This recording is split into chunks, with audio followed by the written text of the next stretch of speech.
Good morning. I would like to welcome you to the regular public workshop meeting of the Henry County Board of Commissioners for 9 a.m. Monday, April 2nd, 2012. At this time, I'd like to call the meeting to order and ask for an acceptance of the agenda. Motion by Mr. Holmes. Second. Second by Mr. Holder. All in favor. Motion carries 5-0. The first item on the agenda this morning is a presentation by the Atlanta Regional Commission regarding the economic transportation impacts. Our presenter is David Haynes of the Atlanta Regional Commission. Good morning, David. Good morning. Thank you for inviting me this morning. I understand I only have about 10 minutes, so I will be going through this presentation fairly rapidly, but I certainly would welcome the opportunity to answer any questions you have afterwards. And for those in the audience, I do have some handouts here over on the side, which I encourage you to pick up. So let me start off and give you a little bit of background about why we're talking about a regional transportation referendum. I think we would all agree, regardless of where we live or what our circumstances are, north, south, inside the perimeter, outside the perimeter, liberal, progressive, conservative, that we have a transportation problem. This is an issue that cuts across all lines in the region. When it comes to traffic, we have a lot of headlines that we see all the time about our traffic problem. We have several bottlenecks, interchange bottlenecks in the region that are ranked among the nation's worst. We have the #1 most unreliable corridor in the region during the weekday peak period. That's Georgia 400. So no shortage of knowledge of the issue about traffic in the Atlanta region. We also have a little bit of a math problem, and part of what is feeding into that is that our fuel economy of our vehicles has gotten a lot better. Between 1980 and today, the average fuel efficiency of our vehicles has increased by about 40%. And the gas tax, which a lot of our transportation projects are funded from, the federal gas tax has not been increased since 1993. The Georgia gas tax has not been increased since 1971. So we're having to do a lot more with a lot less. And the purchasing power of what we do have available has continued to erode over the past several decades. Now, in addition to decreasing revenue, the Atlanta region is continuing to grow pretty rapidly. We've had a little bit of a slowdown over the past few years with the recession, but we do anticipate that we'll get back to a pretty robust growth rate. We expect that over the next 30 years that about 3 million more people will call the Atlanta region home. That's the equivalent of adding the entire state of population to our region. So it's a lot of people. So all that adds up to the nation's 9th worst congestion, and yet we're only number 48 as a state in terms of spending. We're very near the bottom in terms of how many resources we're dedicating to our problem. So one option that's been put on the table is the Transportation Investment Act. The state legislature in 2010 gave 12 regions around the state the opportunity to vote, for the citizens to vote to impose a 1% sales tax on themselves for the next 10 years to fund a specified set of transportation projects. Here in the Atlanta region, we have 10 counties. We anticipate between over that 10-year period that will generate about $8.5 billion in revenue. Now, 85% of that money will be used for a list of regionally identified projects that was identified by local elected officials through the roundtable process. That process wrapped up in October. It took almost a year to get us to that point. Another 15% will be used for locally identified projects. So every city and county in the region will get a share of that $8.5 billion to use on any transportation-related project of their choosing. And there really hasn't been a lot of conversation to this point about that 15% list. All the conversation really has focused on that 85% list. A couple of stipulations about the Investment Act. All money that's generated within the region must be spent within the region. And secondly, and this is very, very important, that tax cannot be extended without the explicit approval of voters. So this is not a situation like Georgia 400 where the tax can be extended without voter input. Transparency has been a huge part of the process and will continue to be a big part of the process. During development of the project list, the 85% list, we had over 200,000 people who participated in the process and suggested projects and talked with elected officials. The entire process has been documented in a number of different places. Here's a screen capture from the Roundtable's website, and you can see multiple addresses that will lead you to a lot of the same information. So let me talk just a little bit about what the $8.5 billion will produce. As I said, 85% is used for regionally significant projects that are identified through the Roundtable process. That's about $7.2 billion. It's 157 projects. The other $1.3 billion would be for those local projects. So here you see a map of the region that shows all 157 of those projects that have been identified to date. The blue are roadway projects, the green are transit projects, and it's a little hard to see, but that's kind of a yellowish, that's bicycle and pedestrian projects, and then we also do have a couple of aviation projects. Here's a closer map of Henry County, and I do have a copy of this map as a handout for anybody who's interested, but you see several projects along the US 23 State Route 42 corridor, along State Route 155, State Route 81 to the east of McDonough, and the one-way pair through the town square. And you also see a new facility, the Western Parallel Connector, up in the northwest part of the county that would parallel I-75 and provide some relief there when it gets congested. And then the blue line over on the western part of the county, running through Hampton, would be to continue advancement of the commuter rail line. So the decision that voters face is pretty simple. It's a yes or no, whether or not to impose that 1% sales tax. So there are some implications of either a yes vote or a no vote. So I'm going to talk a little bit about those. First of all, in terms of the revenue that it would generate, it's going to be about $8.5 billion, and that's on top of the $13.2 billion that we anticipate being available through regular state, federal, and local programs. So it's about a 60% increase in the amount of funding we have available. Where it really starts to make a difference, though, of that $13 billion that's existing, about 70% of that is going specifically into maintenance and operation of the existing system. So there's very little available for expansion. So the $8.5 billion would allow us to do more expansion of the system. ARC has done a lot of modeling of what happens with these projects, and we've estimated that in terms of time and fuel saved, it would result in about $9 billion. It produces about 1.2 million fewer pounds of pollution from our tailpipes each day. Put another way, that's the equivalent of taking about 70,000 vehicles off the road.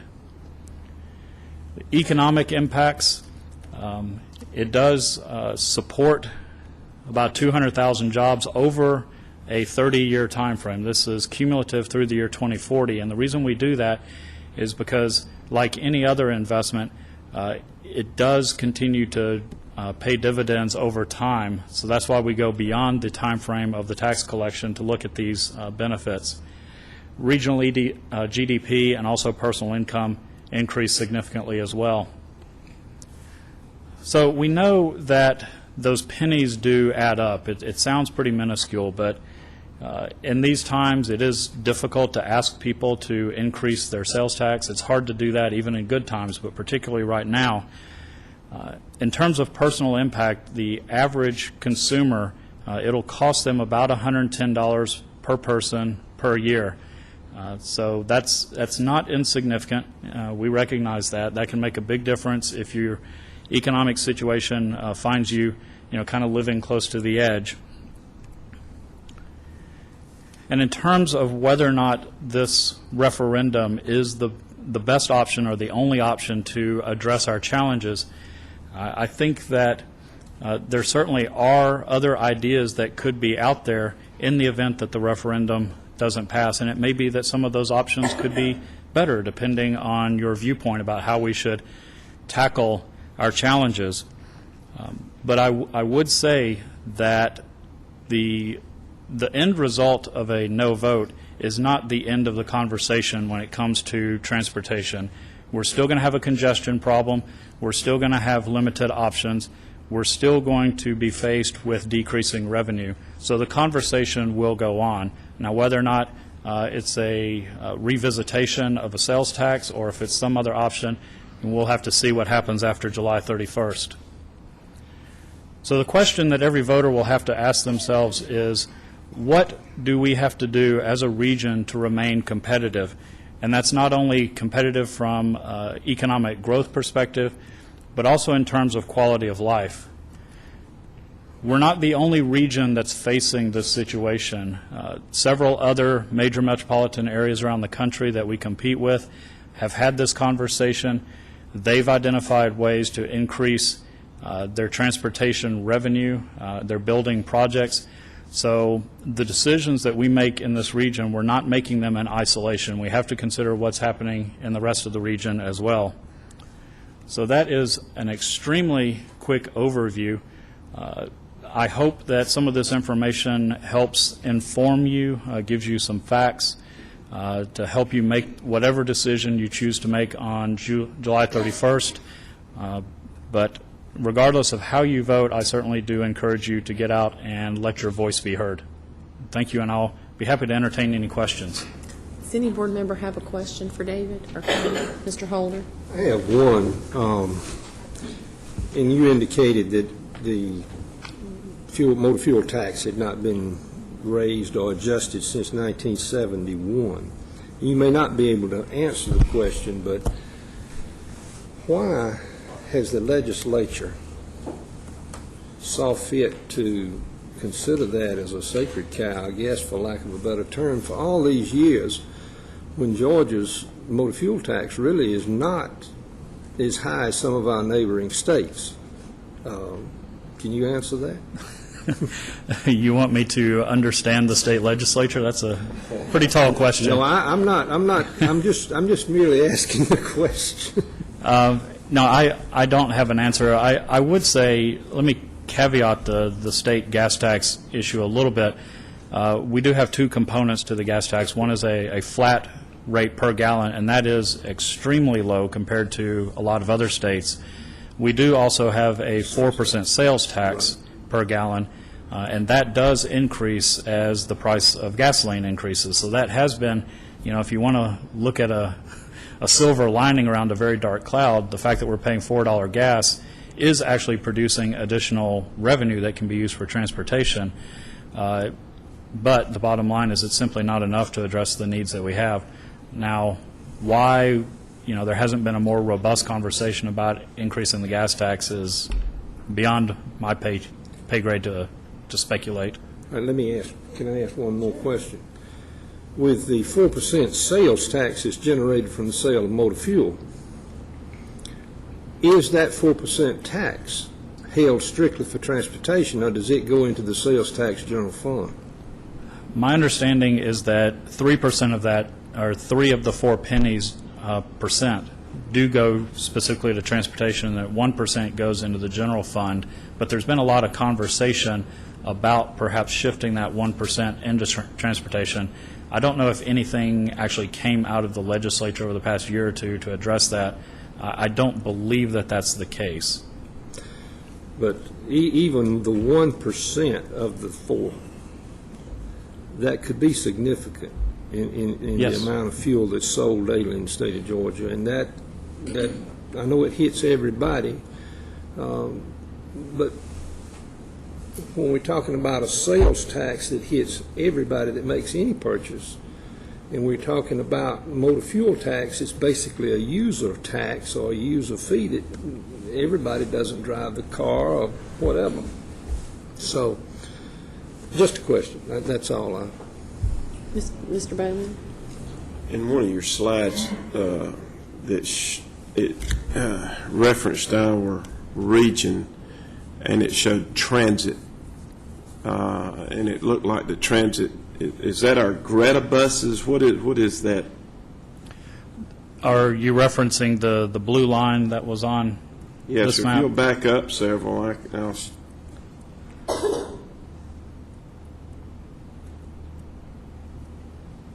come on down. No, keep going. Keep going. This one? This one, the green represents transit, and Correct. it looks like it comes down through, and it's a small letters there, but it's like it comes on down. What does that represent? I think it comes down to Hampton. I think I can see Hampton. Correct. And- That is a relatively small amount of money. I think it's only on the order of about $10 million or so to continue concept development for the commuter rail line that could ultimately go to Macon. There is funding on the list as well for continuation of the Greta Express service, both some of their capital needs and also to provide operating support to continue that service for another 10 years. And that project isn't reflected on this map because it's a regional system, and it'd be very difficult to reflect. So, but there is funding on the 85% list for Express. And Mr. Bowman, I will follow up on a comment to that commuter rail study. On one of the final meetings of the roundtable, Chairman Bell asked that money be moved off of one of Clayton County's projects, a specific dollar amount, onto the commuter rail project for some feasibility studies on that line. So that $10 million would come out of Clayton County's portion That's correct. of their Yes, they had 15%? that. Well, they had they had a project, a super arterial project for Terra Boulevard that had, I believe, about $130 million allocated to that. And the chairman of Clayton County asked that a portion of that at that final meeting be taken from that project and moved to another project within Clayton County for further study. So that's where that money came from on the probably, I think it was the last day before we voted on the list as a whole. Okay. Thank you. I was just curious when I seen it, and we went, Right. Yeah. obviously, it we wasn't went through it kind of quick, so. right. But, thank you. So is there now discussion regarding adding commuter rail to our project list for Henry County? No, the project list is set. What is there is there. It was, it was an interesting process, and the legislature in 2010 passed a law that said each region shall create a project list. And each region, and we're in the Atlanta Regional Commission, we were made up of 20 mayors and 20 county commission chairs, and then the mayor of Atlanta, so we had a 21-member. That 21-member had to elect an executive committee of 5 to determine the initial project list. Then it went to the full 21 members for discussion and then approval. It was a very interesting process. I know a lot of the citizens are looking at the county commission chairmans wanting to know why you want to impose another penny sales tax when in fact it originated with the legislature who did not want to take this issue up and sort of passed the buck down to us. And so the project list that's there, you can go to AtlantaRegionalRoundtable.com, pull up Henry County. Whatever is on that list is the list that will go to the voters July 31st. There will be no changes to it. Whatever was adopted back in October is the regional list.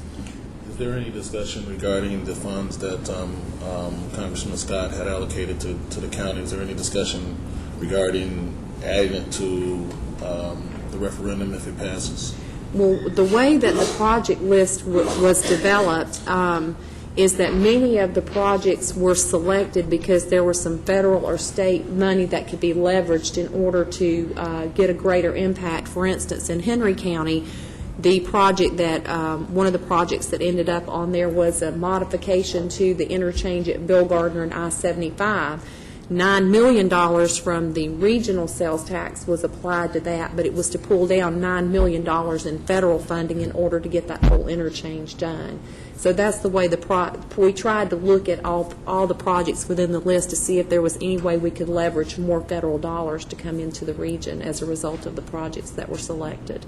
So it's And- very strategic on how that was done. Cumulatively across the entire region, there's about an additional $1 billion of traditional federal funds that would complement the $8.5 billion that's generated by the sales tax to deliver the projects. Are those funds still out there, the funds that were earmarked for Henry County from Congressman Scott, or? Anything that was earmarked federally or whatever is not going to be impacted by this, will be in addition to those.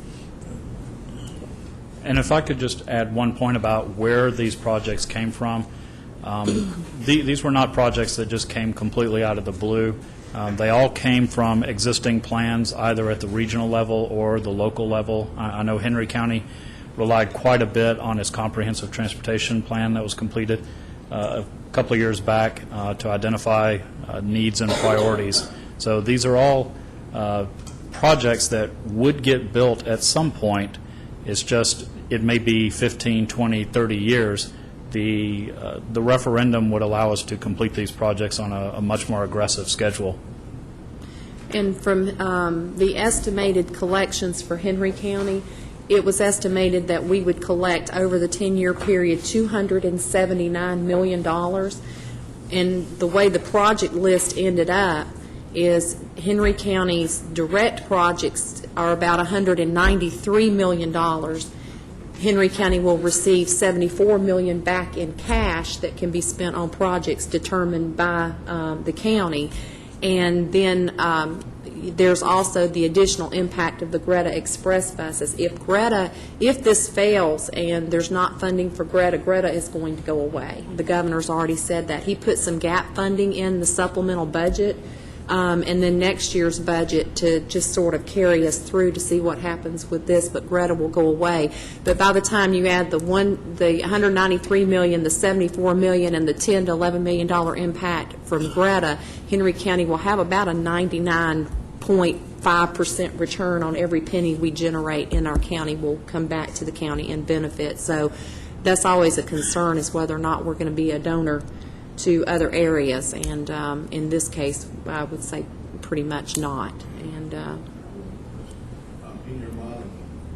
How much do you anticipate Henry County donating in terms of the 1 cent sales tax, and how much are we going to, versus how much we're going to get back in terms of road investment in? well, and I that's the believe the chair question I just just answered that. answered. We're going to get about a 99.5% return on what we generate, so maybe about a 0.5%. But do we know what that number is? Sherry, what do you think? It's less. It's probably $700,000 out of the $279 million. Brian. The tipping point is if Henry County voted against it, how many vote? Because it's not your community; it's just part of the COG, right? What's the tipping point when you're subject to this 10-year tax, even if you don't approve it? Is it just a majority? It's a majority of all voters in the 10 counties. So the vote is not based on, there is no opt-out option. Right. So one county could, in theory, vote against it, but if it carries in a majority of the 10-county overall area, it's imposed on everybody. That's why it was so important, and I know this is a regional transportation tax, but I'm the chairman of Henry County.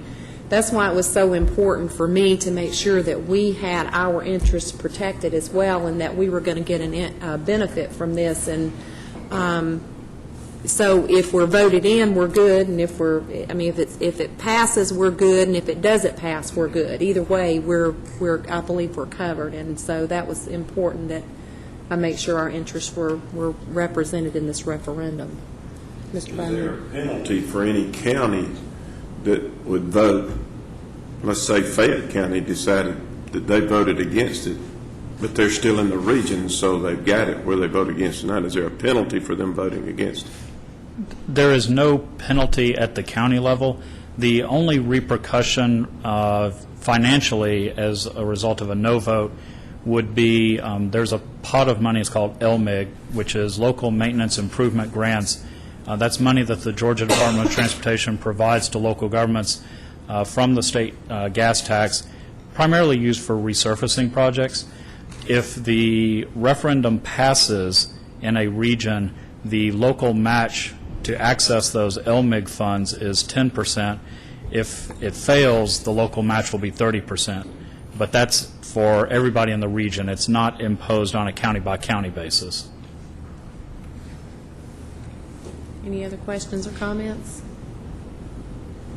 All right, if not, thank you, David. We appreciate the presentation. Thank you. I'll give him just a moment to gather his stuff. The county manager had a question. I seen him. Oh, I'm sorry, Ms. Barletta, you had a question? Just one.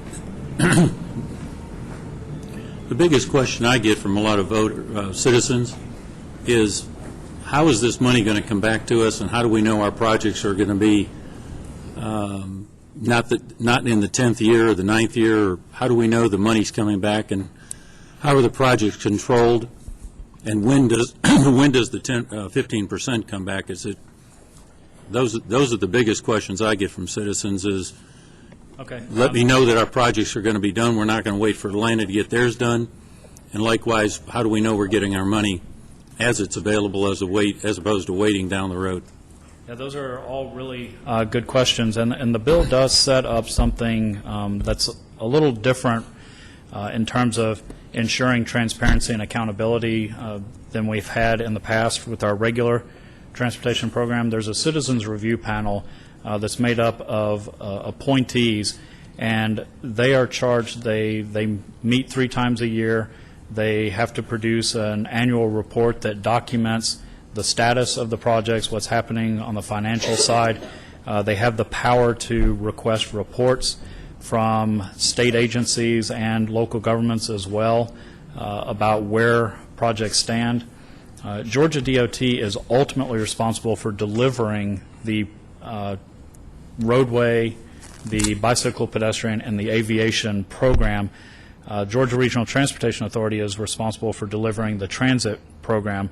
Now, each of those agencies can, through intergovernmental agreements, contract with a city or county to deliver specific projects. So there will be a lot of accountability at the local level as well. There will be a lot of information that's posted on all those websites that I mentioned. In terms of the 15%, the revenue, the tax would start being collected January 1st of 2013, and through the Department of Revenue, each jurisdiction, as part of the formula that's used to distribute that funding, would essentially get a check, or they would get a credit in some sort of account. And I don't know that the exact mechanism has been set up yet, but you would have a running balance that would accrue from month to month, and then it would be up to the local government to decide how quickly you want to draw down against that revenue to implement any of your local 15% projects. I'm not so sure. I guess I'm still, Henry County has, as Chairman has mentioned, $193 million worth of projects. Mm-hmm. So again, in what order, or who chooses the order, not only for the county's projects, but also whether the county is going to have any money each of the years to start doing those projects, or are we going to be in line after 9 other counties get their money, our projects become on the list to be done? Okay.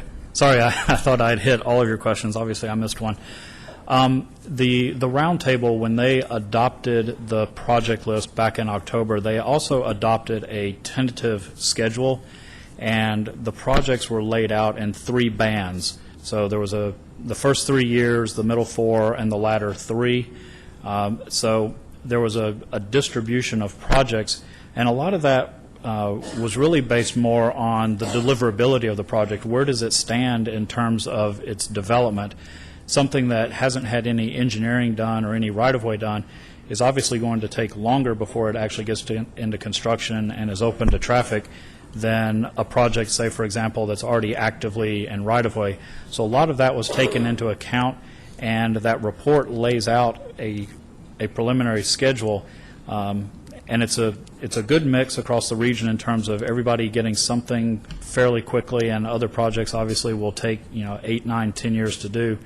We're in the process right now actually of fleshing that out even more and taking those bands and identifying year by year exactly what phase will occur, when engineering will happen, when right-of-way will happen, when construction will happen. We met with every county during the month of March, and we came down and met with several county staff just a week or two ago to get their input on their desired implementation schedule. So right now, we're compiling all that information, and then we'll be submitting that to Georgia DOT and to Greta, and we'll be working, we collectively, ARC, the local governments, will be working to finalize that program over the next 2 to 3 months. So we'll have a very specific project-by-project implementation schedule prior to the July 31st vote. So it's a work in progress. Okay, that answers the question. You have the breakdown on that, because she's been working very closely with them. And we do have that internally. I met with Rocky and Terry on last week because we actually had a deadline for ARC. And David is absolutely right. We've broken them into bands. I think the one thing that we've been struggling with is right now the funding is still kind of up in the air. And a lot of the projects, while we realize they're important projects, they're high priority projects, it's going to be more on a pay-as-you-go basis. So we certainly can't take on all 7 projects at the same time. A good example is our east-west one-way pairs. That's one project that's in our Band 1, simply because the concept is complete, the right-of-way is almost complete, it's underway, and then we can start construction. So what we tried to do is look at those projects that were much further along and put those in Band 1. When you get into projects like State Route 155 and 42, while those are high-priority critical projects, it will certainly take much longer to get the conceptual plan done, the preliminary engineering, and the right-of-way acquired. But those are all phased within different years. And Rocky, myself, Shay, and Terry worked all Friday afternoon taking each project, putting a realistic fiscal year to it so that we can at least show that these projects are moving. So you may not see dirt moving in 2013 or 2014, but know that there's either a conceptual or preliminary engineering that's going on with some element of those projects.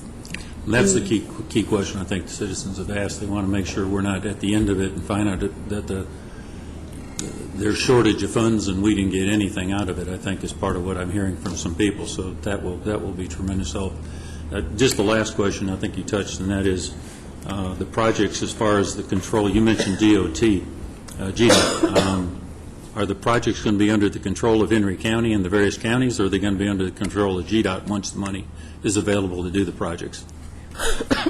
Because we want to show that we have projects that are moving, we've only requested that one project be managed by GDOT, and that is the I-75 at Bill Gardner interchange. Because it's on the federal highway system, it has to be administered by them anyway. But we have listed our Henry County SPLOST department as the project manager on all of the remaining 6 projects. The good thing about that is, and I've been told, and I hope it hasn't changed, that these projects will not follow your traditional PDP process. So it should be a much faster process, and hopefully we'll be able to show that these projects are moving. PDP is our plan development process. Sorry. And that's basically the process that GDOT has to follow because of federal funding. There are lots of strings, lots of bureaucracy attached with those funds. Because these are locally generated funds, we can streamline a lot of the environmental and right-of-way regulations that you normally have to follow with federal funds. So you should be able to deliver these projects on a much faster schedule. Thank you. One other note, if I'm correct, each project has its own budget, so you don't have to worry about at the end of it there's no money. That's not going to happen. Each project has to be built for the amount of money that's been budgeted for it. So it doesn't matter if your project does come at the end, you will still have that money. And the way it's written, we have to complete or spend that designated amount of money on each project. The clarification for that, Terry, is the fact that citizens are concerned that the $8.5 billion is not raised and it comes to $7 billion. That's where I'm saying there's a shortage. The concern is $7 billion's been spent. Henry County didn't get their $200 million because they're at the end of the list. And that was the concern of where there's not any money. So I didn't mean within each project. And I guess it's twofold as well, because you have your major projects that David went over, but keep in mind, there's still that 15% that will be coming, that money will come in every month. So we have internally developed a list of potential 15% projects. Again, a lot of our recommendations are coming from our comprehensive transportation plan, because one, it's already gone out to the public, it's already listed in a planning document, and we feel like those should be our high priority projects. So we're looking at intersections, dirt road, pavings, and we have been working with the cities as well. Although we are not required to produce a list, we do have a list of projects that we certainly will talk to each commissioner about and the county manager to get your blessings to make sure that we are headed in the right direction. And the $8.5 billion total estimated revenue, that number is actually fairly conservative. The state economist who worked a long time coming up with that number could have made a lot of assumptions that he didn't. So I think everybody feels fairly good that the tax will generate the $8.5 billion. And if it turns out that we're 8.5, 9 years into the program and we hit that $8.5 billion number, the tax ends. So that is a maximum cap. And we had, yeah, and we had quite a bit of discussion about that, because I think that some estimates even stated or showed that we could potentially hit that number in year 7. And so it could go away much quicker. But the ARC wanted to err on the side of caution and be as conservative, because we've seen what has happened with other SPLOST programs in the region that have been very optimistic about their collections, and we didn't want to find ourselves in that situation in a few years. We want to be able to deliver what was on that project list if it is passed by the voters. Any other questions or comments? Okay, and Sherry, when were you going to get with the other board members on that extra 10%? As soon as possible. 15%. So we have it ready and available to meet with you all. I knew this week was spring break, so I didn't want to kind of bog you down, but just let me know when you all are ready, and I'll pull our team together, and we can certainly sit down and go over each one. Great. And I'll just coordinate with Leslie. Okay. Any other questions? Thank you. Thank you. All right, we're going to move on to planning and zoning services. We have a discussion regarding the creation of an ordinance for inert landfills. Our presenter is Stacy Jordan, Planning and Zoning, Exhibit Number 1. And he did not bring a lobster sign for us to discuss today. I did not. Good morning, Madam Chairman, Commissioners. My purpose today is to discuss a proposed ULDC text amendment regarding inert landfills. And the reason is because the Zoning Advisory Board on March the 8th had a zoning request that was reviewed, and they made recommendation upon for an inert landfill. And their findings at the time were that there is no regulation specifically for inert landfills within the ULDC, and part of their recommendation is that the Board of Commissioners would direct staff to create this ordinance for your review at a public hearing. The staff has taken the liberty of advertising this public hearing for tomorrow for this inert landfill, but today I want to go through quickly the draft ordinance that's in your exhibits, and also to discover from the Board of Commissioners if you wish for us to move forward with this public hearing on tomorrow. Just, I know you'll probably get into it in more detail, but just for those who may be watching this and asking the question, what is an inert landfill, could you please give a very simple definition for that? Yes, yes.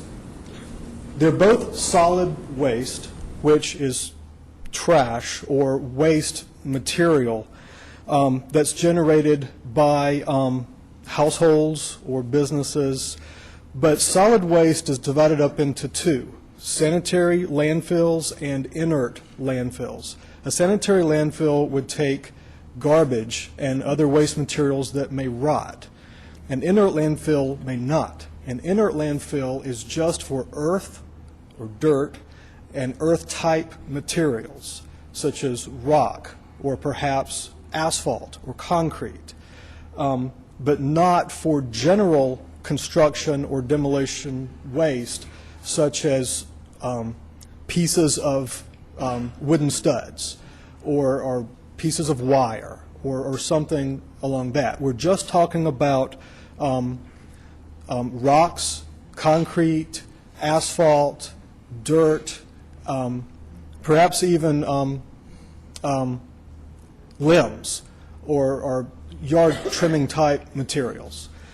So we're not talking about a sanitary landfill, which is something that someone may infer. We're just talking about earth and earth type materials. And so the State Department of Natural Resources does regulate an inert landfill as a solid waste handling facility. But as part of their approval, they require approval from the local government that it falls within the correct zoning district and also meets all the local regulations. And this draft ordinance provides these local regulations. So if we'll go through in your exhibits, the first is actually the draft ordinance. We're preparing 3 different sections. The first is an amendment to the chart, quite frankly. The chart would simply place a capital letter P that indicates that this landfill, the inert landfill, would be permitted within the C3, M1, and M2 zoning districts. And that's also reflected in the text, a brand-new section 4.03.33 in letter A. Also, we provide a definition within the appendix of the ULDC, which it's compatible with the state definition for inert construction waste. And inert landfills would be limited to receiving inert construction waste. Letter B of the new 4.03.33 requires a plat, and the plat must be approved by our Environmental Compliance and Plan Review Department. Letter C requires that only inert construction waste be allowed.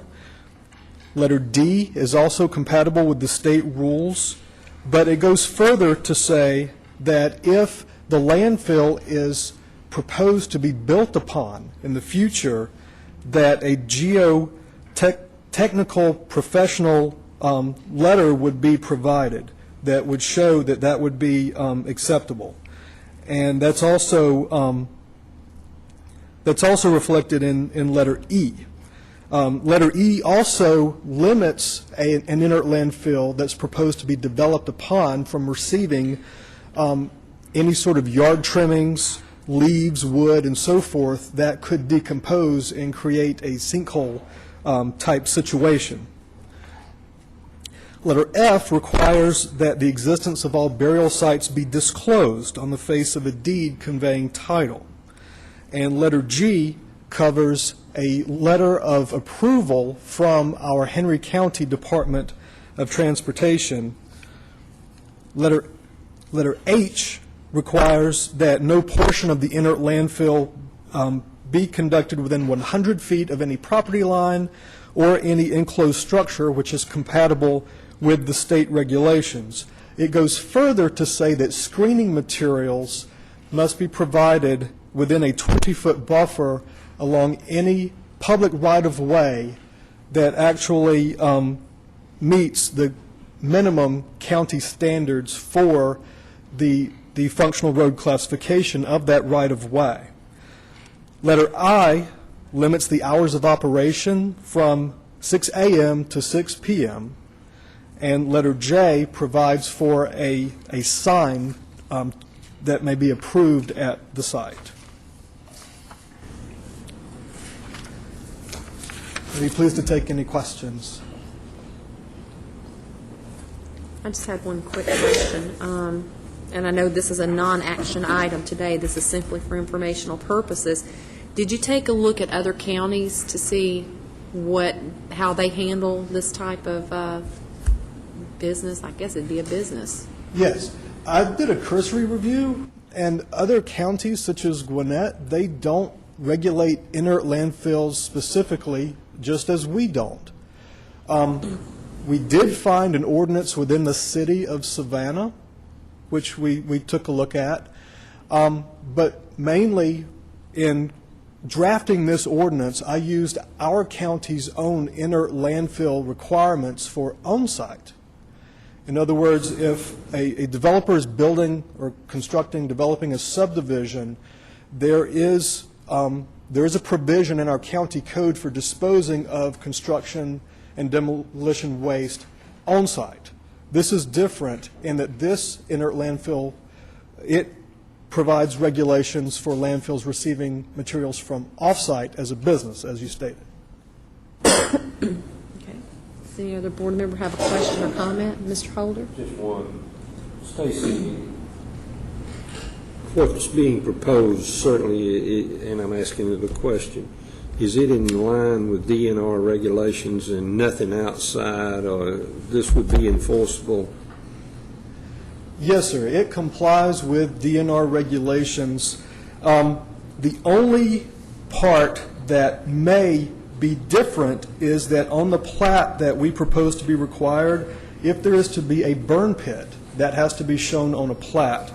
Also, we provide that if there is to be any burning, that the fire marshal will have to approve that, and only using an air curtain destructor. But otherwise, it goes along in step with the DNR requirements. Well, and back to the burn pits, I think we've all learned from the fact that we had burn pits and they were allowable back in the building boom, and now we have sinkholes in yards that were never disclosed on people's deeds as to where they occurred, so I can understand that. But today, I just would like to get your approval to present this item to you tomorrow at a public hearing for public comment and for action by the board. Mr. Stamey? Stacy, on number H, you put a 20-foot buffer along the right-of-way. Is there not an entire buffer around the entire perimeter of the property? Yes, sir. Letter H and also the state rules requires that any inert landfill operation be at least 100 feet from any property line and also at least 100 feet from any enclosed structure. And we did go further and require a 20-foot buffer strip along the public right-of-way of any road that meets the minimum county standards for the functional road classification, but not around the entire property line, because we wanted to screen the site from the public right-of-way, but not necessarily from a property line which may be, it may be screened already, quite frankly. I think that needs to be in there, because you need to screen the entire property, and you're only putting 20 feet on the front of the right-of-way. I understand that. But if there's plenty of vegetation along this piece of property already, you just have to preserve that, correct? Yes, sir, that is correct. They're mature pine trees that are rather tall. If perhaps trees were cleared, it may be the case where you could see through the trunks of the mature pine trees. And if that's the case, this ordinance allows our plan review department to require additional plantings within a 20-foot buffer. But it's certainly worth the discussion to talk about requiring the buffer also along the property lines as well. Yes, sir.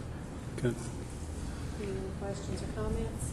All right, what kind of direction would you like to give Stacy as far as proceeding with this? Madam Chair, I've had a conversation with some people over the weekend, consider that. Mr. McGarry, I see you're here today, and now's a good opportunity to tell you that I'd like to table the request until a night meeting later this month, which still would meet our 15-day requirement. I'd like to do it. Our next meeting would be, I think it's on the Tuesday, April 17th, if you're okay with that. I'd just like to move this to Tuesday, the 17th at 6:30. Because of the weird schedule with the newspaper now, I don't think that we're going to meet the 15 days because we would have had to have the legal advertisement to the paper last Friday in order for it to run in Tuesday's paper. So I don't think we're going to meet the 15 days, with today being April 2nd. So that wouldn't give us 15. It has to be 15 days prior to the meeting, and the 15th day can't be the night of the meeting. And please correct me if I'm incorrect. No, you're correct. And also, I think important to note that there is a hearing for tomorrow. I don't want the board to be misconstrued as making a decision on the request that's already been advertised for tomorrow for a public hearing. So I think it's kind of odd the way we're handling this particular issue, but y'all have this on your agenda for tomorrow, and I don't want you all to make that premature. You're not hearing all the evidence today. I think they're just providing this for informational purposes to give some input, but the actual hearing is scheduled for tomorrow. Correct. So if you wanted to make a motion to table it, it'd probably be appropriate to do it tomorrow, and to let folks know that the hearing is not going to be held. Is there, would it be proper to, if we wanted to move forward with the public hearing, but then also to delay making a decision until the night meeting, and then continue to receive public comment on that evening as well? The public hearing you can't have the public hearing tomorrow, Madam Chairman, and then postpone the actual decision to a subsequent date. Yes, ma'am. And we could take additional comments on that night meeting as well if we postpone making a decision? Well, you have once your public hearing is closed tomorrow, then you won't have another public hearing unless you want to re-advertise and take public comment again. I think you can probably take public comment, but your official hearing will be tomorrow. Right, but we can still receive comment even if we delay a decision until the night meeting. Yes, ma'am. You can still receive comment, and to the extent that influences your legislative decision making on that, you can take that for whatever you deem necessary.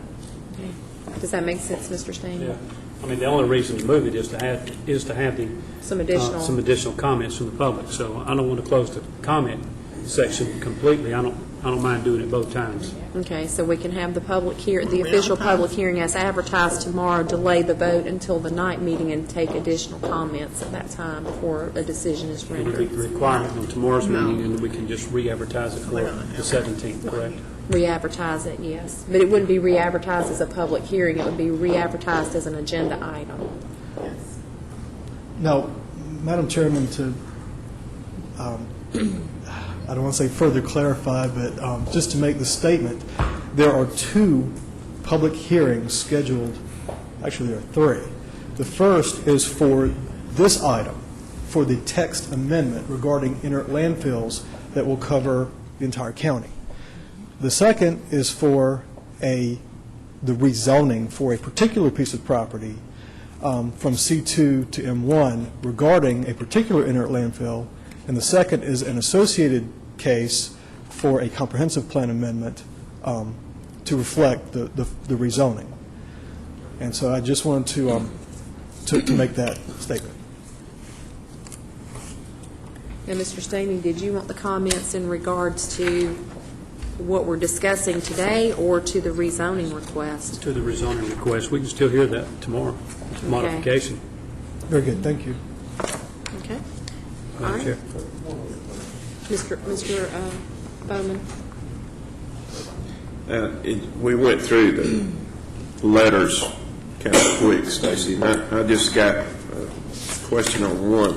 Letter E, a geotechnical report and copy of inert landfill plat shall be required at the time of application for development permit for the development of a decommissioned burial site. Yard trimming, stumps, limbs, leaves, wood products are prohibited from burial sites proposed for future development.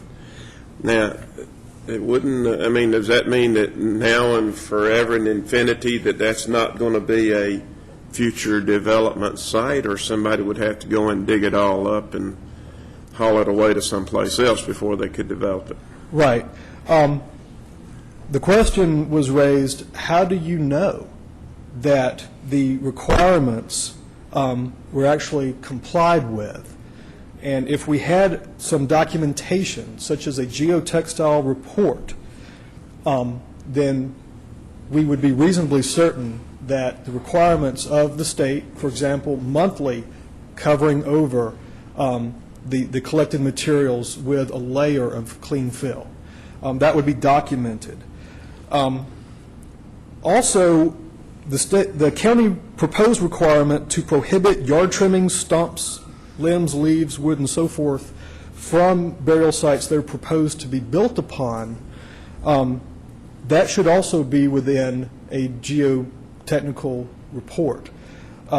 Otherwise, the site would be useful for open space or perhaps for an area that may not be built upon in the future. Should the site, should someone wish to redo the site, then that would be acceptable if the materials were removed, at least to the satisfaction of a geotextile engineer. So perhaps just the areas of footings and so forth. But otherwise, the area would be acceptable for open space. Right, because 2 foot normally is not deep enough to bridge any of that type of material so that you can do any building on it. You know, we ran into a situation years ago at Piedmont Hospital in downtown Atlanta, building a parking garage, and when we had started working on our pilings, we found that we were in a real old dump. Yes, sir. And so we had to clean it all out and take it all down and bring it back up. So I was just curious. It seems like that nothing's going to be developed on it right now, but, you know, sometime in the future it would. So the report should be, and I've also noticed that it's going to be on the face of the deed of the property, and it's going to follow that deed forever, Yes, sir. basically. Yes, sir, that's the intent. And referring back to H, and I know Commissioner Stamey had brought up about the requirement of a 20-foot buffer along the entire perimeter of the property. I think a valid argument could be put up, though, that that is not required because you're already requiring a 100-foot setback from all property lines. And a 20-foot buffer, if this is an allowable use in C3, M1s, and 2s, there are no other requirements as far as a buffer from commercial or industrial property to property, correct? Yes, sir. So this would be treating this particular type business totally different from any of the others. So I think that before we come back with something to present, that we need to look at that closely, because I would have to argue the other way on that one myself. I mean, I can see that it. Yes, sir. But that additional 20 feet is just along the public right-of-way, Public right-of-way not the road. perimeter of the property. But you had asked for it to be around the. No, sir, I said that there's already, I was asking him what was the standard around the perimeter. He's putting the additional 20 feet. And I can on the right-of-way. understand the 20 feet along the public right-of-way, no question about it. Okay. Yeah, I was just verifying to see if there was another buffer around the property. And this is just simply on the road frontage area. This is, and with a 100-foot setback already. Okay. I thought, I understood that you wanted 20 around the entire perimeter. No, more than A that. buffer. It's got a, What we were discussing, Madam Chairman, is that the buffer requirements in the code does require a 20-foot buffer in all other instances that are not specifically mentioned. So, for example, if C3 property abuts M1 property, then there would be a required 20-foot buffer along the property line. So I just wanted to make that clarification. And this is 100. This is a 100-foot setback. Yes, sir. Any other questions? All right. If not, I guess we'll see you tomorrow. Thank you. Thank you.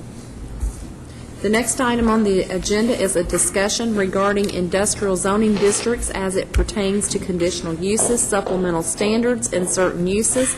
Our presenter is Sherry Hobson-Matthews, Director of Planning and Zoning, Exhibit Number 2. Good morning again. Good morning, Madam Chair and board members. The request before you this morning, and maybe it's not a request, it's just for discussion only this morning. In looking at the Unified Land Development Code, when we originally adopted the code in 2009, the purpose was to make it as simple as possible, and that when an individual came in, they're able to know from the beginning, from A to Z, what they would be required to do as part of their rezoning process, their development process, and so forth. In reviewing the code, it has become more and more apparent that within the industrial zoning district, there are 4 or 5 uses that not only have to meet the underlying zoning district, but they also have to meet supplemental standards in addition to obtaining a conditional use. As staff reviewed the code, it became more and more apparent that what we're doing is we're adding conditions on top of conditions, and we're creating supplemental standards on top of supplemental standards. So what we've done is we've gone through the code and we've looked at all of the industrial uses that are permissible, and then we went back and looked at those that require supplemental standards in addition to conditional uses, and then in some cases there are some that require conditional uses but there are no supplemental standards. So with all of that said, what staff is recommending is that in the industrial zoning district, if there are ancillary uses, i.e. salvage and junkyards, wrecker services, and any other type of mass assembly or athletic fields, if there are already supplemental standards, staff is of the opinion that a conditional use should not be required in addition to having to meet the base zoning district and the supplemental standards. So what we're recommending is if there are already supplemental standards for a use, then a conditional use shall not be required. In any other case, if there are uses that would not be permissible outright in an industrial zoning district, i.e. your churches, event facilities, and children and youth centers, they would still be required to go through the conditional use process, one, to enable the zoning advisory board to look at the request, and two, to impose any conditions that may be warranted based on the request. So this is just for discussion today. Kind of want to get y'all's opinion on what direction you want staff to go in, and then we'll come back with a full-blown text amendment for you all. If you have any questions, I'll be more than happy to answer. Does any board member have any questions or comments? You do, Mr. Holder? Chair, you know I can't let you get by without asking you one. Question, as far as lodges and event centers and amusement, sports, and recreational establishments, does the county have those conditional uses for all of ours that we currently have? We do. We do. Yes, sir, we do. Right now, we do have sports and recreation facilities that come in and they go directly to the zoning advisory board for conditional uses. So you all don't see a lot of those because if the zoning advisory board recommends approval, it doesn't come to you all. But we absolutely do, and it's amazing how many requests we've gotten for the sports and amusement establishments in the industrial zoning districts. And I think I may have misunderstood you, or you misunderstood my question. The current county facilities that we own, we own event centers, we own rec centers, we own many things throughout the county. Do we have conditional uses for all of ours? As far as I know, I have not received a request for anyone that wants to utilize county property for such events. So no, sir, we do not. Okay, the point I'm making is, did we get the conditional uses for property that we have purchased and put a rec center or an event center or whatever on?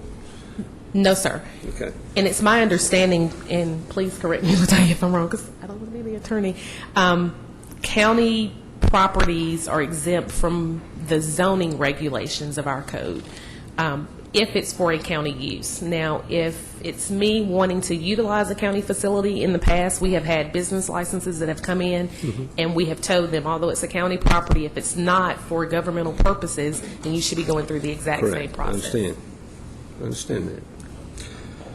Okay.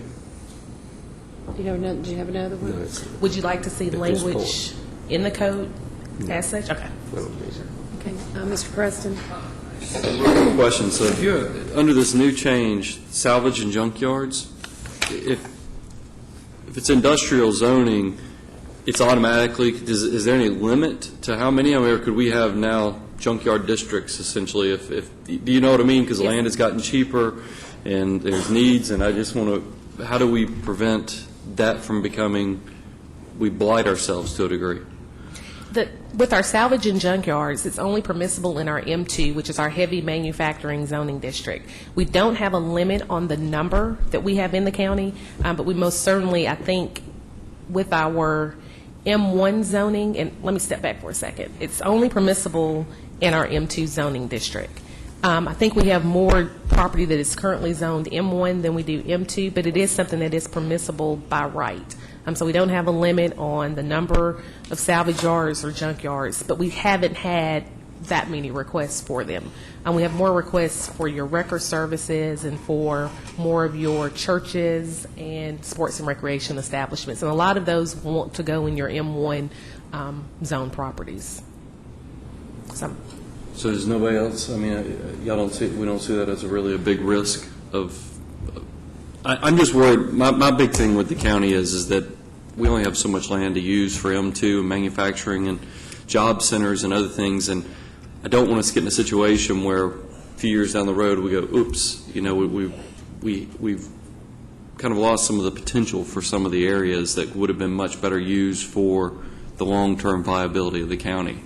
That was really more of a statement of a concern that I had, just seeing that now people, if land continued to go down, there could be a chance we could lose potential out of some of the land that could be very valuable in the future. And I certainly agree with you, and I think Bob White from our Development Authority shares the same concerns, in as much as a lot of times when we have rezoning requests that are coming in and individuals want to go from an M2 zoning or they want to apply for a conditional use in our industrial zoning districts, we try to send that information to Bob to kind of get his opinion on what are the effects. Are we taking some viable industrial land and making it less viable by allowing uses that may not be permissible outright? So I certainly understand that.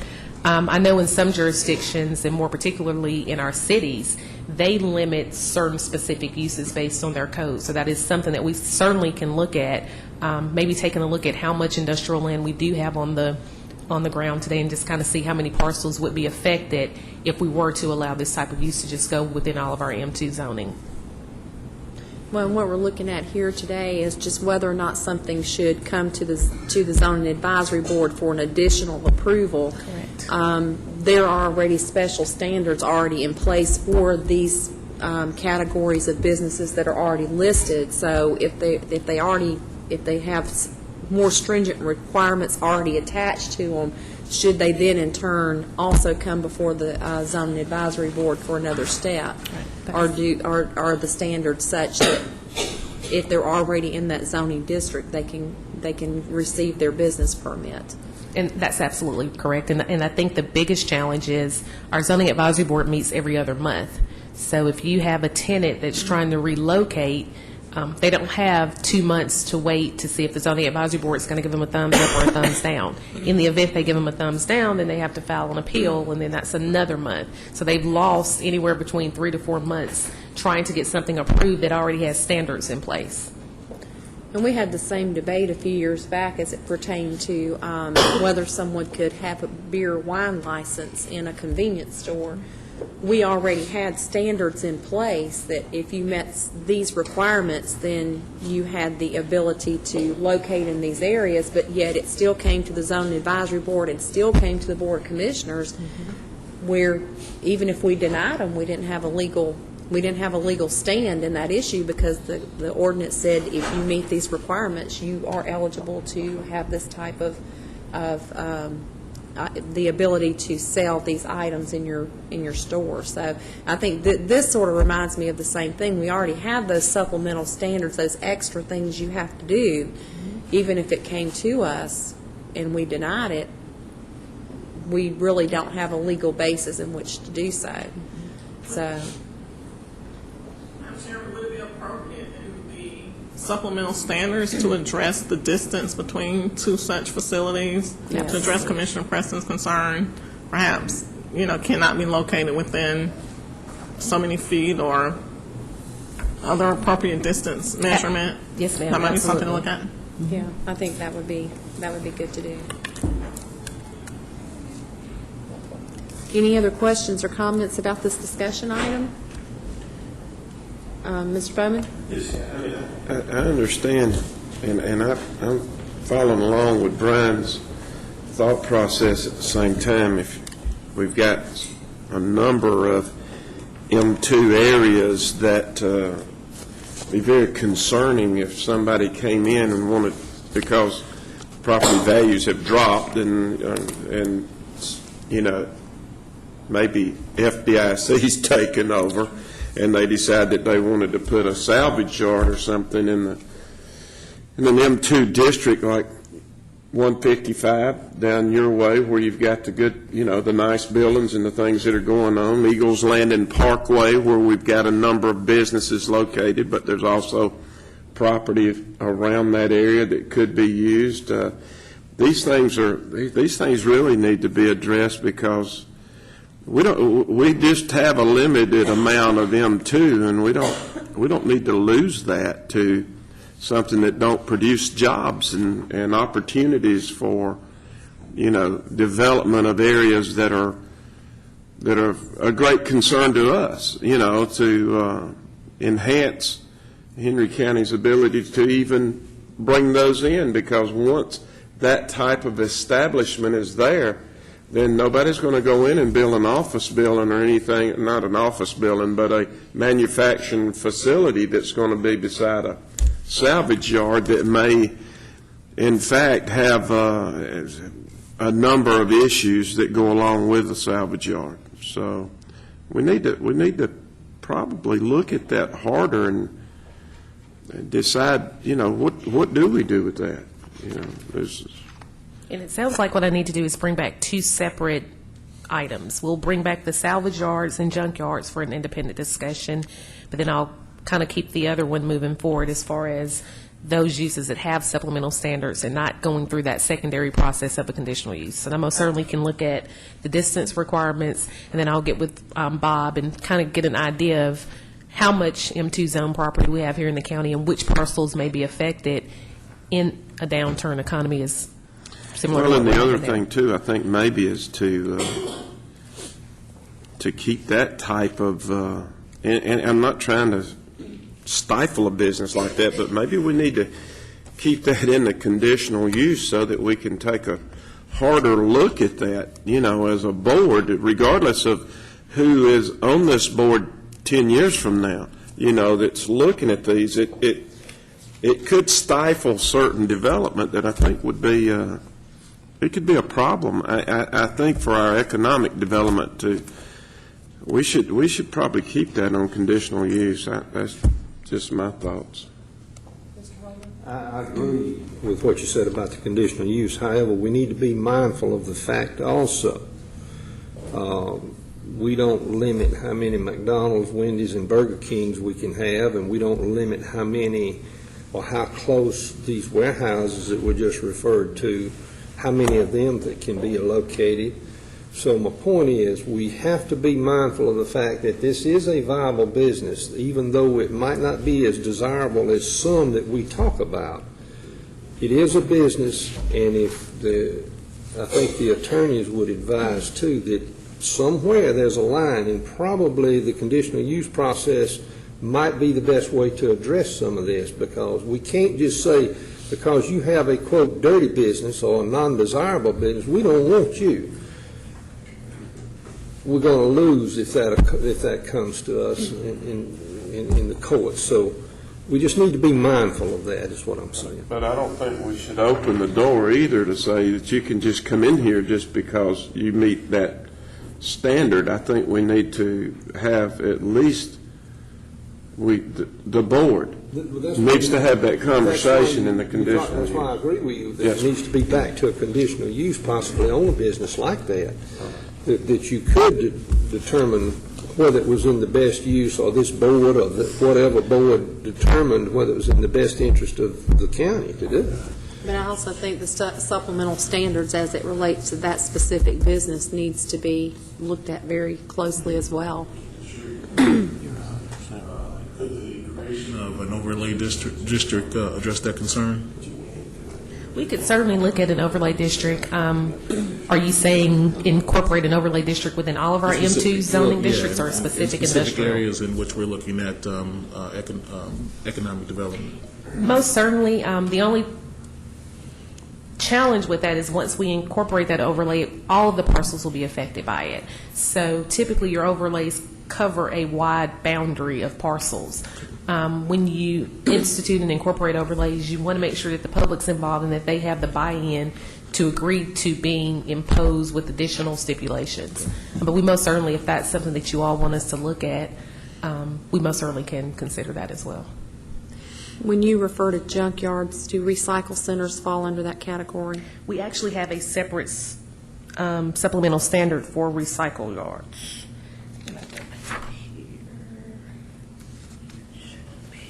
And those will still require a conditional use? Those are actually permissible outright within our industrial zoning district. We might want to review those as well. Madam Chair, what is the between mass assembly and churches? I thought you made a distinction, but where do y'all draw the line in terms of number of people, or? The fire department considers anything where people are assembling together as mass assembly. So churches would be considered mass assembly. The only difference is that within our residential zoning district, we don't call them mass assembly, we just call them out as a church. Do we have a definition of mass assembly in our ordinance that says churches are excluded from that definition? No, ma'am, not that I'm aware of. Okay, well, We need to talk. and then we'll look at whether or not that's reasonable. I'm not sure. I hadn't thought that one through yet. Any other questions or comments for Sherry? Sounds like you got more than you came in here looking for. I know. Thank you all so much. Thank you.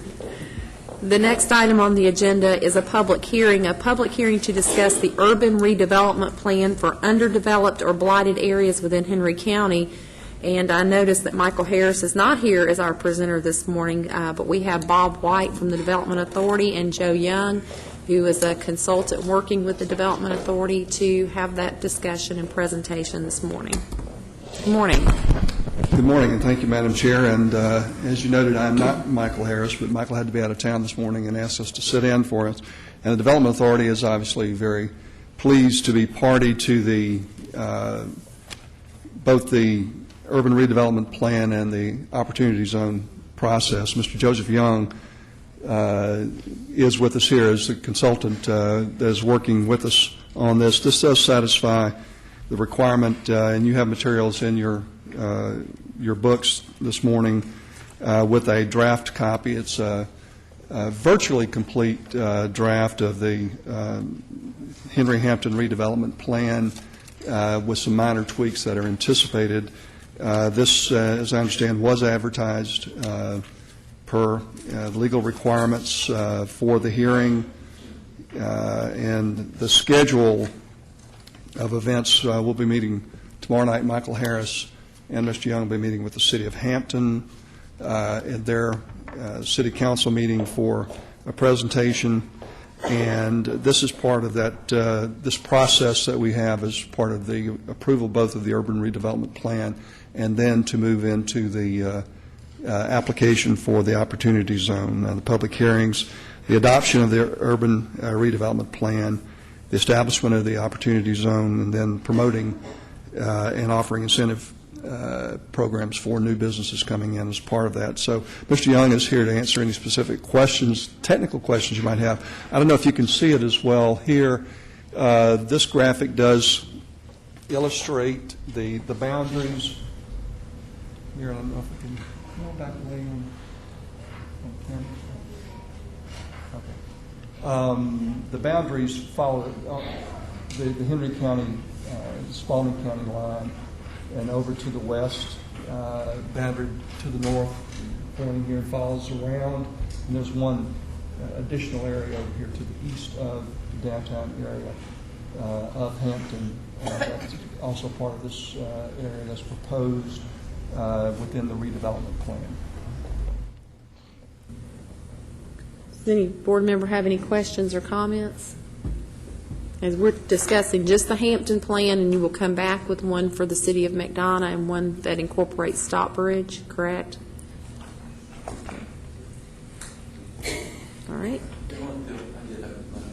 Okay. The city limits are just automatically, because when I was looking at this at the house, I see the counties in green and the orange is in for the city limits. All of that is part of this opportunity zone, correct?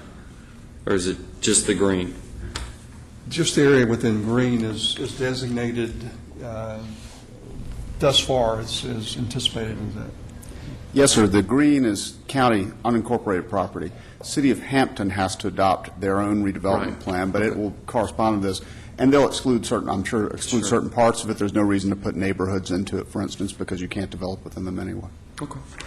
Madam Chair, Mr. Stamey? I see 1941, it crosses 1941, and there were 20 dead end over there. Is it got the speedway and also the airport? Is it in this area? Yes, it is. The airport serves. It looks like it's right in there, or we're here. It is. You're right. The airport area is totally encompassed within the boundaries here. I was using the city limit line. Any other questions or comments? Mr. Bowman? That area, Bob, is around the unincorporated area that encompasses the airport. That area is largely undeveloped, is it not? That's correct. And that's really part two of the, if you look at how big the block group in the area is with the population, it's very sparsely populated at this point. So it's, there's a lot of undeveloped or underdeveloped land right now. So this would be an excellent program from the economic standpoint for Henry County, especially with the acquisition of the airport, to be able to have this area, as I stated earlier, just one more tool in your toolbox and that will help you to bring more economic activity into that area, which results in jobs and other things. So, I'm very happy that was brought into that mix, because that area, largely undeveloped, it presents a good area for us. It's a great opportunity, and also it works hand in glove with our comprehensive plan that was developed that looked at the activity centers. It just, when we saw the block group map that came out in January from the Department of Community Affairs and saw that the airport area was right smack dab in the middle of that, that's just an extraordinary opportunity. And the opportunity zones are really the most aggressive incentives that are available in the job tax credit program at the state level. So yes, and you can kind of design it the way you want it to look too, with it being undeveloped at this particular opportunity. But great opportunity for us to leverage that in recruiting business into the airport area and the immediately adjoining area. Bob, with the opportunity, if we are able to get the approval of DCA to designate that as an opportunity zone around the airport area, would it also be eligible for the REBA grants? Could those two be combined, or does one exclude the other? One does not. And Joe can pull me back if I cross over the line. They don't exclude. They're not mutually exclusive type things. They're different programs. The REBA grants are handled through the Department of Community Affairs, but they're a different group. This is part of the job tax credit program and the payroll withholding benefit that comes with this, but it would not preclude. So it would be reasonable to assume that if we had a really, really attractive business that we wanted to bring into the area, we could combine both of those, as well as some local incentives to really be competitive. Sure, and the recommendations for REBA grants would come from the Department of Economic Development. That would be project specific. Okay. Anyone else? Mr. Holder? I'm assuming the three that you're talking about bringing, this one, of course, is Hamptons, then you'll have McDonough and Stockbridge, is that correct? Those are the three that have been identified as opportunity zones for the county? Potential opportunity zones that meet the requirement of the 15%, or actually the 15 or 20% poverty requirement. Still currently 15%, but if it's tightened a little bit to the 20% level, that would limit, would narrow the amount of areas. I certainly don't want to bring up and get as bent out of shape as I was at the last meeting about the opportunity zones when, the two maps were presented and there was poverty shown in the 4 cities, and now there's no poverty according to this.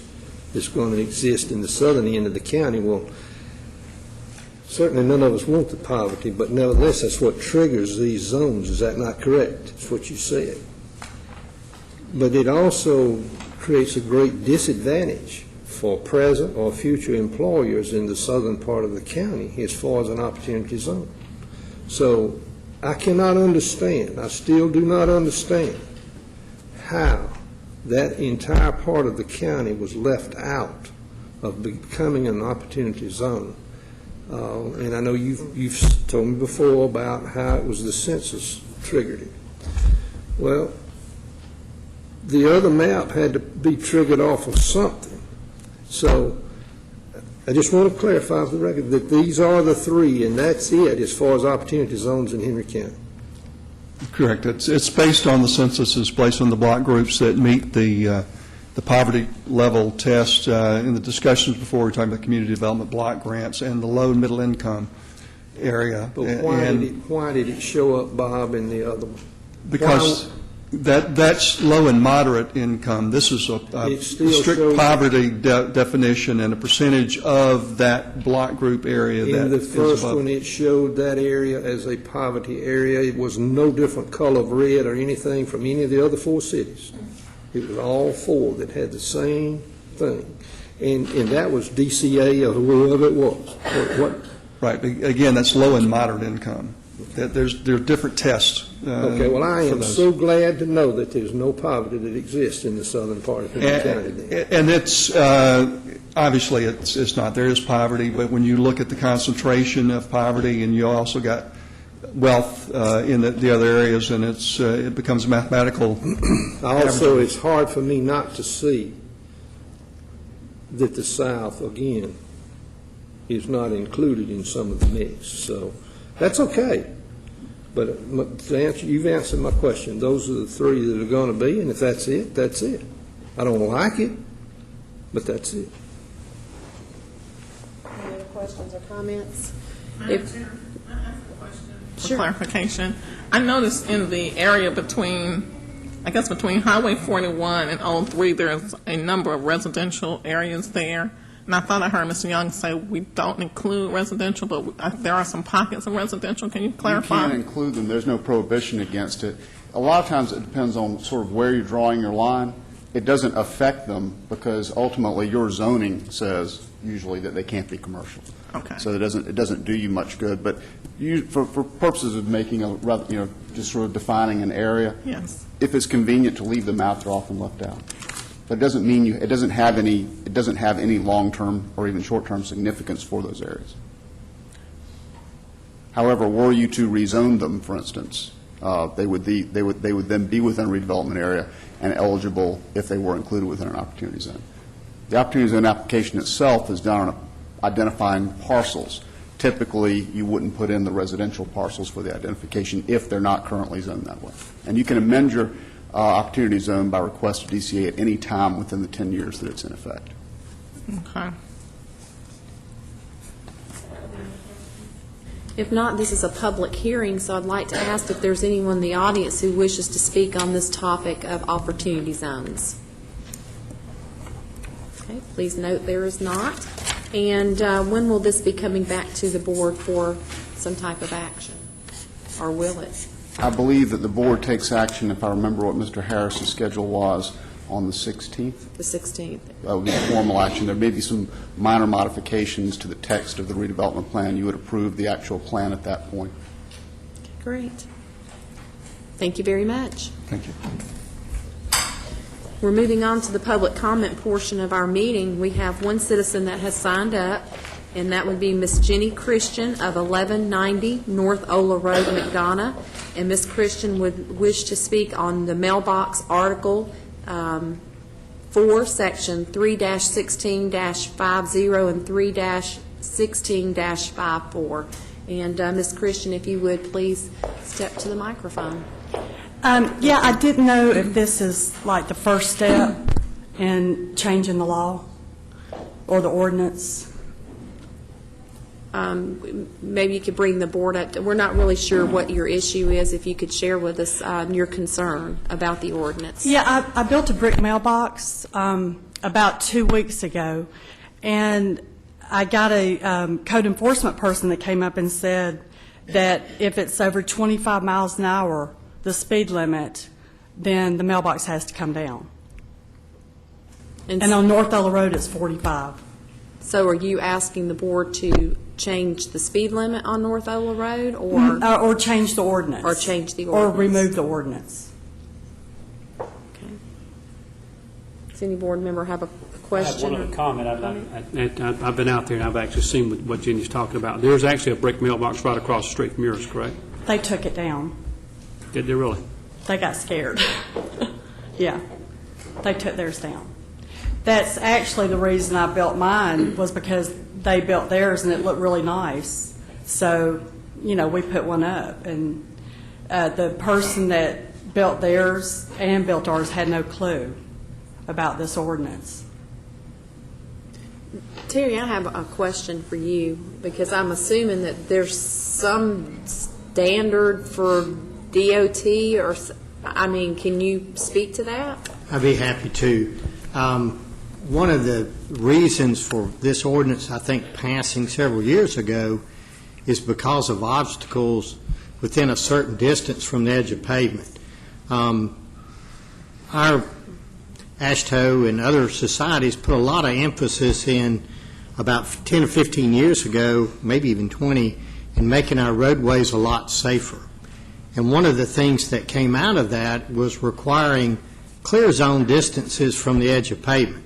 So if you're traveling down the roadway and you make a bad maneuver with your vehicle and you strike something in a shoulder or something like that, the idea was not to punish the driver to the point where they may not recover from that accident.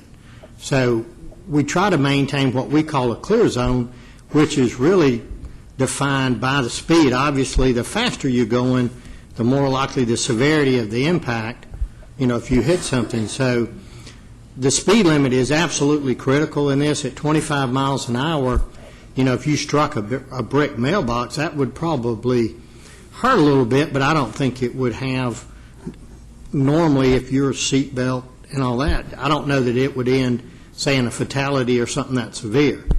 But if you strike a brick mailbox, or our term is breakaway, if that item is not breakaway and you strike that item, we're just trying not to punish the driver here and make it a safer highway.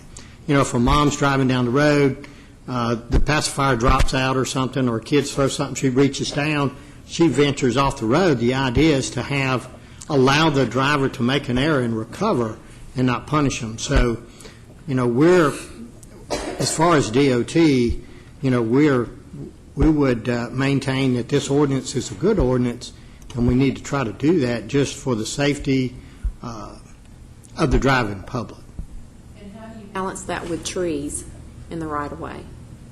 If the same thing as this ordinance, if we're building or making improvements to a roadway now, that roadway, we will build that roadway to this standard. Now, obviously, we have some roadways that there's trees inside of that distance, but as mailboxes, if they're grandfathered, if that road is there and has been there and those trees have been there forever, then we try to, as projects come along, and we make improvements to bring them up to those standards. Just like if there's a brick mailbox on one of our projects, Rocky's projects, currently what we're doing there, we actually go to the property owners and try to remove those brick mailboxes. Now, we have in some cases set them back to the back of the right-of-way line or outside the clear zone or whatever it takes to get that clear zone maintained. But there is some structures out there that were existing when this ordinance is passed. There's some trees out there. There is some obstructions. But I can assure you that all of our new projects, since these requirements have came about, we have tried to adhere to those. Mr. Preston? Wasn't there, Commissioner Holder is more the historian, but wasn't there a death a few years back from an individual on a motorcycle from hitting a brick mailbox? I mean, it's probably 6 or 7 years ago at this point, but I thought it was around Old Jackson somewhere. I can't remember specifically, but we've had accidents throughout the county, and that's what prompted the enactment of this ordinance. And the speed is what triggered it, the difference of speed. And in subdivisions, you'll notice they're allowable where there's a subdivision street and you're 25 miles an hour or less or whatever, and that's allowable. But along the road, the county roadways, that's why it was done. It wasn't to prevent you from putting up a mailbox, but it was for the safety of the traveling public. I've already spent $650 putting this up, and there's lines on the road for guidelines to stay in. And if somebody's reckless driving, I'm sorry if they get hurt, but that's not my issue. Where is your mailbox, ma'am? Is it not on? It's on the county right of way. It's where the law says it has to be. It's on the county right of way. It's not on your property. Right. Can I move it to my front door? If what? Can I move my mailbox to my front door? If the postal service will deliver it there, but they're not. Right. So I'm bound to put it at a certain distance. That is correct. In the county right of way, though, and we're supposed to protect the people within the county right of way. And the ones for 1998 and before, it was grandfathered, so. It was grandfathered in. We're not protecting the people from their mailboxes. That is correct. But you should not have been allowed, or you didn't know, or whatever, the fact Right. that you couldn't build it. But that ordinance has been in place for several years. Since 1998. Yeah, I remember when it was in. And I wonder how many people live on a road that's 25 miles an hour with one of these brick mailboxes that need to take them down. If they were not grandfathered in, they would. But what does grandfathering have to do with the safety of the driver, the reckless driver? You can't create an ordinance that goes backwards. You can't be retroactive. You can't retroactive an ordinance. That's what y'all are asking me to do, though, or the law's asking me to do. Because the ordinance was in place when you put yours Exactly. up. And there's lines on the road to tell the drivers where to stay in the lines and not be Absolutely. reckless driving. Absolutely. That's the way it is. And North Ella Road has become the Audubon because I didn't have any say-so to say that 45 miles an hour is too fast for little kids and children in a school zone and for curbs when they came and paved North Ella Road. I didn't have a say-so. We didn't either as far as the speed, because those speed limits are not set by us to enforce. The road is designed by us for a particular speed, but then the state has to set the speed limit so that we can enforce the speed limit. We don't set our own speed limit. So what do I do as a citizen? As a tax-paying citizen, what do I do? Waste $650 of my hard-earned money when the person up the street has a brick mailbox a lot larger than mine? Ms. Christian, your time for public comments expired. I'll ask the board that if they would like to consider this and personally among themselves, if there's something they wish to move forward with, is to let the DOT know. And because we can't take action and we can't vote on anything here, but ask them to consider the comments that you've brought to us today. So what's the next step? To see if we get any feedback from the board. Okay. So I don't have to worry about getting fined or anything until y'all get back to me, or do I need to come back here? County Attorney? I'm not certain if code enforcement won't come out and issue a citation for violating the ordinance, because it is in violation of the ordinance. So, huh? You already have the ticket. Okay. When are you scheduled for court for your citation? I think they gave me 10 days, and I think today's like day 12. Oh, they gave you a warning notice. Actually, March 12th. Code enforcement gave me the warning, and it was given on March 12th. May I speak with her after the board meeting? I'll be happy to. Let's speak after the board meeting. All right. If you don't mind. Okay, thank you. Mr. County Manager, anything for public session? No. Ms. County Attorney? No, ma'am. Upcoming meetings and events tomorrow at April 3rd at 9 a.m. We have a regular meeting. Friday, April the 6th, and Monday, April 9th, all county offices will be closed. One of those is a furlough day. Monday, April 16th at 9 a.m., and Tuesday, April 17th at 6:30 p.m. We have regular board meetings. We do not have a need for an executive session today, and if there's no further business to come before the board, I will entertain a motion to adjourn. Move to adjourn. Motion by Mr. Stamey, second by Mr. Holmes. All in favor? Motion carries 5-0. We stand adjourned.